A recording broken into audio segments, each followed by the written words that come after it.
నిజంగా ఒక సుప్రీం తీర్పు పట్ల పెద్ద ఎత్తున అభ్యంతరాలు అనుకూలతలు అన్నీ కూడా జరుగుతున్నాయి. మీ వ్యూ ఏంటి సార్? సుప్రీంకోర్టు ఇచ్చిన తీర్పు ఇది మొదటిసారి కాదు. ఇలాంటి తీర్పులు ఒక 100 ఉన్నాయి. కొన్నిసార్లు ఎలక్టెడ్ ఎమ్మెల్యేల యొక్క మెంబర్షిప్ పోయింది, కౌన్సిలర్లు కార్పొరేట్లు అయిపోయింది, ఉద్యోగాలు పోయినాయి, కొందరికి 20 ఏళ్ళు జాబ్ చేసినాక కూడా పోయినాయి. ఎప్పుడైతే మీరు కన్వర్టెడ్ అని తెలిసిందో మీ సర్టిఫికేట్ చెల్లదు అని చెప్పేశారు, మీరు ఎస్సీ సర్టిఫికేట్ మీకు చెల్లదు అని ఉద్యోగాలు పోయిన వాళ్ళు ఉన్నారు. కనుక ఇప్పుడు కొత్తది ఏం లేదు. దీంట్లో కొత్తదనం అంతా ఏముంది అంటే ఏకంగా ఒక పాస్టర్, క్రిస్టియన్ పాస్టర్ అంటే ఏంది, ప్రీచర్ అన్నట్టు, బుద్ధి చెప్పేవాడు, మంచి చెడు చెప్పేవాడు సమాజానికి. ఆయన వచ్చి ఏమంటున్నాడంటే ఆయన నేను దళితుని అంటున్నాడు. నువ్వు పాస్టరు కదా, నువ్వు క్రిస్టియను కదా, క్రిస్టియను కాకుండా పాస్టర్ అవుతాడా? కనుక నువ్వు క్రిస్టియన్ అయినావు కనుక నువ్వు పాస్టర్ అయినావు కదా, అయినా నువ్వు దళితుడు అవుతావా? క్రిస్టియానిటీలో దళితం ఉందా, ఎస్సీ ఉందా, లేకపోతే కులం ఉందా? లేదు కదా. అయినా నువ్వు ఎట్లా అవుతావు అంటే బరి తెగింపు అన్నట్టు. మనిషి దేశంలో మెల్లమెల్లగా కన్వర్టెడ్ అందరూ కూడా ఎక్కడో సర్టిఫికేట్ తీసుకుంటుండ్రి, అప్పుడప్పుడు చర్చికి పోతుండ్రి, ఇంట్లో భజనలు చేస్తుండ్రి. ఇట్లా ఉండే సమాజం. ఎందుకంటే దళిత సోదరులు అమాయకులు వాళ్ళు. కనుక కాసింత జ్వరం తగ్గితే కూడా మా నాయనమ్మ కూడా యేసుక్రీస్తు అని ప్రార్థనలు చేస్తుండే. ఎందుకంటే మిషనరీ హాస్పిటల్లో పోతే బాగా అయింది కనుక యేసుక్రీస్తు మొక్కుకుంటారు. అట్లా ఎంతోమంది మొక్కుకున్నారు, యేసు ప్రభువుని మొక్కుకున్నారు అనుకో, తప్పేముంది దాంట్లో. కానీ మీరు బరి తెగించి గలాలు చూపించుకొని నేను పాస్టర్నా, అయినా సరే నాకు దళిత స్టేటస్ కావాలి, ఎస్సీ స్టేటస్ కావాలి. ఎవడు వీడు? ఎంత దుర్మార్గం ఇది! పైనుంచి ఇప్పుడు తొడగొట్టి బయటికి వస్తున్నారు మొత్తం కన్వర్టెడ్ వాళ్ళందరూ. పాస్టర్లు వచ్చారు, పాస్టర్ల మీటింగ్ అంట. పాస్టర్ల మీటింగ్ ఏంది? మాకు అదేంది ఎస్సీ రిజర్వేషన్ మాకు వర్తించాలి అని. దీంట్లో ఏమన్నా మీనింగ్ ఉందా, అర్థం ఉందా?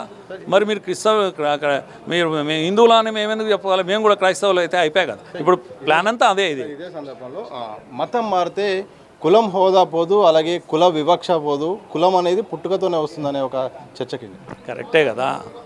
మతం మారితే కులం పోదు, కుల వివక్ష పోదు, కానీ రిజర్వేషన్స్ పోతాయి.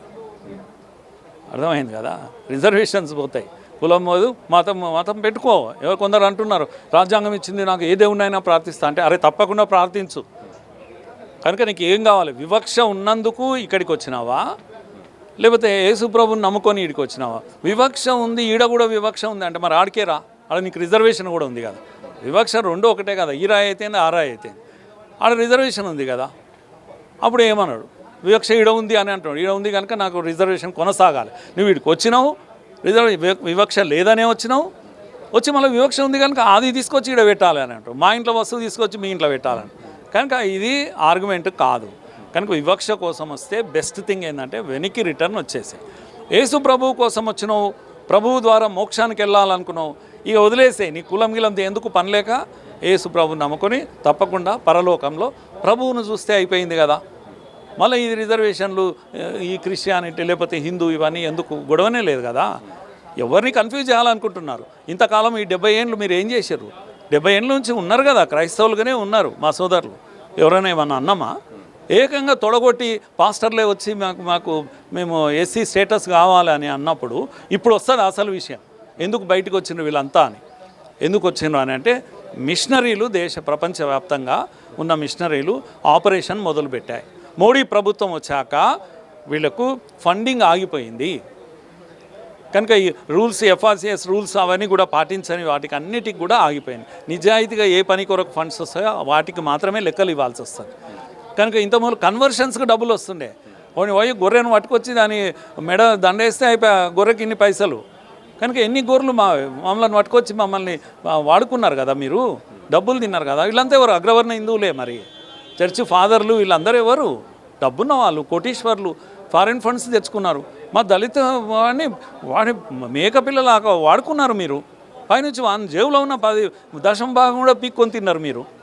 కనుక నేనేమంటున్నా, అరే వివక్ష ఈడ ఉండే ఆడ ఉండే మీరు వచ్చేసాను రా భయ్. ఆడంతకన్నా ఎక్కువ దుర్మార్గం ఉంది, అంతకన్నా ఎక్కువ దోపిడీ ఉంది ఆడ క్రిస్టియానిటీలో, చర్చిలో. కనుక దాన్ని మించిన హాస్పిటల్ వచ్చినాయి, వాళ్ళని మించిన స్కూల్స్, కాలేజీలు వచ్చినాయి. ఇప్పుడు మనకు ఏం కొరత లేదు. హిందూ సోదరులు మీకు రిజర్వేషన్ ఇచ్చినారు, హక్కున చేర్చుకుంటారు, మీకు పూర్తి మర్యాద ఉంటుంది, మీరు వచ్చేసేయండి. దళిత సోదరులకు అందరికీ నా విజ్ఞప్తి, మీరు వచ్చేసేయండి. ఇదంతా బూటకపు చర్చ ఇదంతా కూడా. కనుక కులం మారితే మాకు వివక్ష పోలేదు అంటే వచ్చేసేయండి. ఈడ వివక్ష ఉంది అనే పోయారు కదా, ఆడ కూడా వివక్ష అంటరాంతనం కొనసాగుతుంటే ఆడెందుకున్నావు? నీకు ఆల్రెడీ రిజర్వేషన్స్ అన్నీ ఇచ్చిన హిందూ సమాజం ఉంది కదా, ఇడికే రా, తలుపులు మూసుకొని మనమే కొట్లాడుకుందాం, మన ఇంటి సమస్య ఇది. మరి యేసు ప్రభువుని నమ్ముకున్నా అంటే పో, ప్రభు దగ్గరికి వెళ్ళిపో, పరలోకానికి సీదా స్వర్గానికి వెళ్ళిపో. ఈ కింద ఉన్నాయి ఇవన్నీ ఎందుకు నీకు లొల్లి? కన్ఫ్యూజ్ చేస్తున్నావు, మమ్మల్ని పిచ్చోళ్ళని చేస్తున్నావు. గడ రిజర్వేషన్ 1950 ఆర్డర్ ఇచ్చిండ్రు అని అంటే ఎవరో బాబునోళ్ళంతా కూర్చొని ఇచ్చిండ్రు, ఇది ఎక్కడ గొడవ? స్వయంగా మా అంబేద్కర్, అసలు మీరు అంబేద్కర్ మహాశయుని గౌరవిస్తారా లేదా? ఆయన చెప్పింది మీరు వింటారా లేదా?